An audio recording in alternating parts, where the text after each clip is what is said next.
Next gen நேயர்களே அனைவருக்கும் வணக்கம். நான் உங்கள் ஸ்ரீஷ்பம் விஜயகுமார்.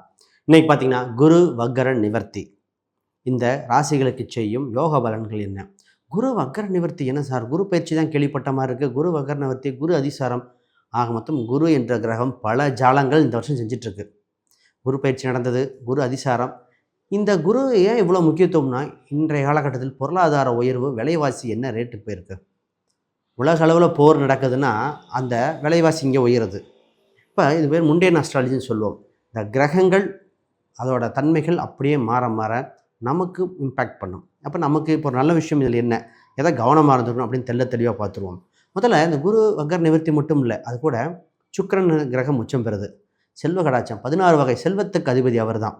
சார், குரு மட்டும் கொடுக்குறன்ற பணம் பார்த்திங்கன்னா நமக்கு பணமாக இருக்கணும், ஹாப்பி இருக்காது. சுக்கிரன் கொடுக்கறது பணமும் வரும், ஹாப்பினஸும் வரும். அப்போ அந்த கிரகம், அப்போ அதிகாரம், நிர்வாகம் சம்மந்தப்பட்ட சூரியன். இப்போ குரு வக்கர நிவர்த்தி அடைஞ்சோடனே பார்த்திங்கன்னா உலக அளவில் பொருளாதார ரீதியாக உலக அளவில் மாறும், நம்ம ரீதியாக மாறுது. சூட்சமாக ராகு கேதுக்குள்ள அனைத்து கிரகம் மடப்படுதுங்க. அப்போ ஒருத்தருக்கு கல்வி ரீதியாக, சொத்து ரீதியாக, திருமண ரீதியாக பொருளாதார ஏற்றத்தாழ்வுகள் சமநிலைப்பட வாய்ப்பு உண்டு. இந்த நேரத்தில் ரொம்ப ரொம்ப கவனமாக நம்ம கிடைக்கின்ற ஆப்பர்ச்சுனிட்டி பயன்படுத்திக்கூடிய சூழ்நிலை வந்தாச்சு. சார் ஜெயிச்சிருவானா? நிச்சயமாக அதுக்குண்டான காலகட்டம். குரு வக்கர நிவர்த்தியான காலபுருஷனுக்கு 7, 9 மற்றும் 11ஆம் இடத்தை பார்க்குது. உங்கள் ராசிக்கு என்ன பார்க்குது? அப்போ இந்த மாற்றங்கள் நடக்கும்போது என்ன நடக்குதுன்னா, எக்கனாமிக்கல் ரீதியாக, ஹாப்பினஸ் ரீதியாக, சமாதானம் என்ற ஒரு விஷயங்கள், பூர்வீக ரீதியான சொத்துக்கள், கடன் என்ற ஒரு நோயிலிருந்து மீண்டு வர. ஒரு சில கடன் பார்த்திங்கன்னா நல்ல விஷயத்துக்கு கேட்பாங்க. நிறைய பேர் இடம், வீடு, சொத்து வாங்க முடியுமான்னு ஒரு எதிர்ப்பாங்க. ஆக மொத்தம் உங்களுக்கு நடக்கக்கூடிய அற்புத பலன்கள் பார்த்துருவாங்க. நிச்சயமாக இது ஒரு மிகப்பெரிய யோகத்தை கொடுக்கின்ற பலாபலனாக இருக்குது. இந்த நேரத்தில் ரொம்ப ரொம்ப முக்கியமாக ஜூன் 2 வரைக்கும் இந்த யோகம் இருக்குது, தவற விட்டுறாதீங்க. ரைட், முதல்ல புதுசாக பார்க்குறவங்க சப்ஸ்கிரைப் பண்ணிக்கங்க. கேள்விகள் சந்தேகம்னா பார்த்துட்டு கமெண்ட் பண்ணுங்கள். கும்பராசி அன்பர்களே, குரு வக்கர நிவர்த்தி. இந்த வக்கர நிவர்த்திகள் யாருக்கெல்லாம் யோகமோ கும்பராசிக்கு யோகம். குருவின் பாக்கிய பார்வை, 9ஆம் பார்வை முழு சுபராக வருகிறது. இத்தனை நாளாக ஏன் சார் எல்லாமே பேச்சுவார்த்தையாக இருந்ததே, பணம் சம்பாதிச்சது கூட கொஞ்சம் குறைஞ்சதே, இது மாதிரி இருந்தது. அப்போ நிறைய மாறுதல்கள் ஏற்பட வாய்ப்பு இந்த ராசிக்கு உண்டு. பார்ப்போம். கும்பராசினா தைரியம் மிக்க ராசிங்க. காலபுருஷனுக்கு 11ஆம் இடம், சனி என்ற வீட்டதிபதி. இந்த ராசிக்கு slow and study win the race. நான் நிறைய பேர்த்து சொல்லிட்டேன், உங்களுக்கு ஆரம்பத்தில் கொஞ்சமாக இருக்கும், படிப்படியாக க்ரோத் ஆகும், வெயிட் பண்ணணும். பொதுவாக அந்த ஒரு யூடியூப் சேனல் இருக்கிற கும்பராசிக்கு ரொம்ப அவசரப்பட்டாங்க, டக்குன்னு வரணுன்ட்டாங்க. சார், உங்களுக்கு slow and study win the race தான். நீங்கள் மினிமம் 3 மாதத்துக்கு அப்புறம் தான் க்ரோத்துன்னு. 3 மாதத்துக்கு அப்புறம் சொல்கிறாரா சார், மில்லியன் லெவலில் போகுது சார் அப்படிங்கிற. அப்போ அவங்க அமைப்பே அதுதான். விளம்பரம், ஆன்லைன், இந்த மாதிரி விஷயத்தில் இந்த ராசிக்கு யோகம் தாங்க. சரி, ஒவ்வொரு பாயிண்ட்டாக பார்ப்போம். இந்த கும்பத்தை பற்றி ஆன்லைன், இது தைரியம் எல்லாமே சொல்லலாம். ஃபஸ்ட்டு இந்த ராசிக்கு நல்ல பலன், குரு பலன் இருக்குது. சந்தோஷம், மகிழ்ச்சி பொங்கும் கால சூழ்நிலை வந்திருக்கு. நெகட்டிவிட்டி விலகிற காலகட்டம். உங்கள் ராசிக்கு ராகுபவன் என்னைக்கு வந்தாரோ குழப்பத்தை கொடுத்துட்டு இருந்தார். இது அதுன்னு போட்டு திடீர்னு பார்ட்னர்ஷிப் பிரச்சனை கூட வந்தாச்சு. இப்போ என்னென்னா, ஃபஸ்ட்டு மன தைரியம் பிறக்கிறது, முடியும் என்ற நம்பிக்கை, குடும்பத்தில் ஒற்றுமை மேலோங்கிறது, ஒரு சில அடிக்ஷன்லேருந்து வெளியே வர வாய்ப்பு பிறந்தாச்சு. ஆக மொத்தம் ஃபஸ்ட்டு திருமணம் தாங்க. திருமணத்துக்காக ஏங்கிக்கிட்டு இருந்த கும்பம்னு சொல்லலாம். ராசியில் ராகு குழப்பத்தை கொடுத்து, 7ல் கேது, திருமணம் இருக்கா இல்லையா, பேச்சுவார்த்தை, ஒரு ஜோசியம் இருக்குங்கிறீங்க, ஒருத்தர் இல்லைங்கிறாங்க, எங்கள் பக்கம் நாங்கள் பேசுகிறோம், அந்த பக்கம் சொல்கிறேங்கிறாங்க வரலன்னு. நிறைய பெண்களே பார்த்திங்கன்னா இந்த தத்தளித்துட்டு இருந்தாங்க. ஆனால் இப்போ திருமணம் சம்மந்தப்பட்ட ஒரு சில பரிகாரம் பண்ணணும். அது ஜாதக ரீதியாக வரும். ஏன்னா கோச்சாரத்தில் ராகு கேது இன்ஃப்ளூயன்ஸ் இருக்குது. அப்போ பரிகாரம் செய்து திருமணத்துக்கு பார்க்கும்போது நிச்சயமாக மனதுக்கு பிடித்த வரன் வரும். கூட்டு உடன்படிக்கையில் ஒப்பந்தங்கள் உண்டு. உங்கள் ராசிக்கு 5லிருந்து குரு பார்க்குதே. அப்போ என்னென்னா, ஃபஸ்ட்டு நல்ல விஷயம் லாபம் இருக்குங்க. நீங்கள் தொட்டதெல்லாம் துலங்கும். இந்த நேரத்தில் புது தொழிலோ, புது விஷயங்களோ, புது ஒப்பந்தங்களோ போட காலகட்டம் வந்திருக்கு.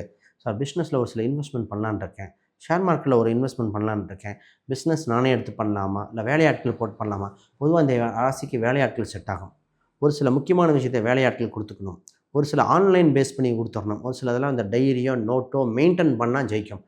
அதாவதுங்க, டீட்டெயிலிங், கணக்கு விளக்குகள் எப்பொழுதும் பர்ஃபெக்டாக மெயின்டைன் பண்ணுற கும்பம் தான் ஜெயிக்கும். நான் எப்பவுமே சொல்லுவேன், ஒரு நோட்டு போட்டு எழுதிடணும். ஏன்னா 10ஆம் அதிபதி 3ஆம் அதிபதிங்க. இப்போ டீட்டெயில், டாக்குமெண்ட், டேட்டா உங்களுக்கு ரொம்ப ரொம்ப முக்கியமானது. சரி, இப்போ பிஸ்னஸ் சம்மந்தப்பட்டதில் ஆன்லைன், வேலையாட்கள், சிலதோட பயணங்கள், ட்ராவல் உண்டு. நிறைய பேத்துக்கு வெளிநாடு, வெளிமாநிலம், அடிக்கடி ட்ராவல் இருக்குது. அதை அக்செப்ட் பண்ணிக்கங்க, ஜெயிச்சிடுவீங்க. மைண்டு தான் இந்த ராசிக்கு குறிப்பாக மாரியம்மன் வழிபாடு தான் கொடுக்கப்படுது. மாரியம்மன் நிறைய கோயில் வழிபாடு ரெண்டுலையும் சொல்ல போகிறேன். அது பொது பரிகாரமாக இருக்கும். மாரியம்மன் வழிபாடு பாருங்கள். சார் லாபம் வந்துருமா? உங்கள் ராசிக்கு 2 லாபம் உண்டு, பண வருவாய் உண்டு, இடம் வீடு வாங்க அமைப்பு உண்டு, சொத்து சுகங்கள் சேர்க்க. இப்போ தான் பார்த்தீங்கன்னா திடீர்னு போய் சும்மா பார்த்துட்டே இருப்பாங்க. இடம் இருக்கா, வீடு இருக்கா, வாங்குறாங்களோ இல்லையோ போய் பார்ப்பாங்க. இது என்ன ரேட்டு, இது என்ன ரேட்டு, அது அந்த வரவங்ககிட்டலாம் கேட்டுட்டு இருப்பாங்க. ஃபஸ்ட்டு வீடு பராமரிப்பு, வண்டி பராமரிப்பும் உண்டு. இடம் வீடு வாங்க ஒரு ஆப்பர்ச்சுனிட்டி வருது. திடீர் தகவல் வரும். அது என்ன எதுன்னு பார்த்துட்டிங்கன்னா நிச்சயமாக உண்டு. டாக்குமெண்ட்டை வெரிஃபை பண்ணி வாங்க வேண்டிய சூழ்நிலைகள். சார் வேலை ரீதியாக 6ஆம் அதிபதி மேலே ராகு போகும்போது வேலையை மாற்றணும், கடன் வாங்கணும், கடனை அடைக்கணும். இந்த வேலையில் என்ன பண்ணலாம்? பொதுவாக ஃபஸ்ட்டு வேலை. சார் வேலை என்ற ஒரு விஷயம், ஒரு மாறுதல் உண்டு. புதுசாக படிக்க வேண்டியது. இப்போ ஒரே ப்ராஜெக்ட் மாற்றிட்டாங்க, அது பார்த்தா எனக்கு தெரியாத ஃபீல்டு கற்றுக்கிற மாதிரி வந்துருச்சு. சார் வேலை பார்த்தீங்கன்னா கொஞ்சம் இதாக இருக்குன்னு வேறு பக்கம் மாறலான் இருக்கேன்.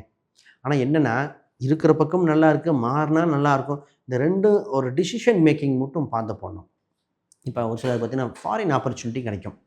இந்த நேரத்தில் ரொம்ப நாள் ட்ரை பண்ணேன், இந்த உலக அளவில் போர்லாம் போயிட்டுருக்கு, கரெக்டாக இருக்குமா, சேஃபா அப்படின்னு தோணும். ஆக மொத்தம் வேலையில் மாறுதல், ஒரு யூனிக் சேஞ்ச் இருக்குது, ஜெயிச்சிருவீங்க. அது பார்த்து தான் போகணுமா இல்லையா, என்ன வேலைக்கு போகணுங்கிறத பார்க்க வேண்டிய சூழ்நிலைகள் உண்டு. ஒரு ராசிக்கு 2ஆம் இடத்துல சனி பகவான், 2இல் சனி பகவான் வந்தாலே வாக்குப்பளிதம் உண்டு. பணம் 2இல் சனி தான் கோடீஸ்வர யோகம். அதனால் ஜோசியர் தர்தர யோகம்பாங்க. திரு ரஜினிகாந்த் அவர்களுக்கு 2இல் சனி எப்படி இருக்கார். அம்பானி, இந்த அம்பானி இல்லை, முதல்ல இவங்க 2 பேர்த்தோட அப்பா, அவங்க 2இல் சனி. அப்போ உங்கள் ராசிக்கு 2இல் சனி வந்தால் சாரை கொடுக்கறத கொடுத்துரும் சார், சனி பெருக்காக வேலை செஞ்சுருங்க. சனி 2இலிருந்து 8ஆம் வீட்டை பார்ப்பதால் பூர்வீக ரீதியான சொத்துக்கள் சம்மந்தப்பட்டது, உணவு பழக்க வழக்கங்களோடு மாற்றணும். இந்த ராசிக்கு அப்டமன் பிரச்சனை, இப்போ தான் எக்ஸசைஸ் பண்ணுறேன், அது பண்ண உடல் உபாதைகள் உண்டு, சரி செய்யணும். உணவு கட்டுப்பாடு, எண்ணெய் பலகாரங்கள் சம்மந்தப்பட்டது கவனமாக பார்க்க வேண்டிய அம்சமும் உண்டு. இருக்கிறத சொல்லிடணும் இல்லையா? சரி. ஆனால் சகோதர சகோதரிகள், மூத்த சகோதரிகள் லாபம் உண்டு. இந்த நேரத்தில் தொல்லை கொடுத்தவர்கள், தொந்தரவு கொடுத்தவர்கள் விலகுவார்கள். எதிரியை வெற்றி பெற வாய்ப்புகள் உண்டு. காம்படிஷன் ஒன்று சைன் பண்ணி ஜெயிச்சு காட்டக்கூடிய காலகட்டம். புகழ் உங்களுக்கு மிகப்பெரிய வாய்ப்பு கிடைக்கிறது. ஆக மொத்தம் வெரி குட் டைம்னே சொல்லலாம். வேறு கேள்விகள் சந்தேகம்னா கீழே கமெண்ட் பண்ணுங்கள்.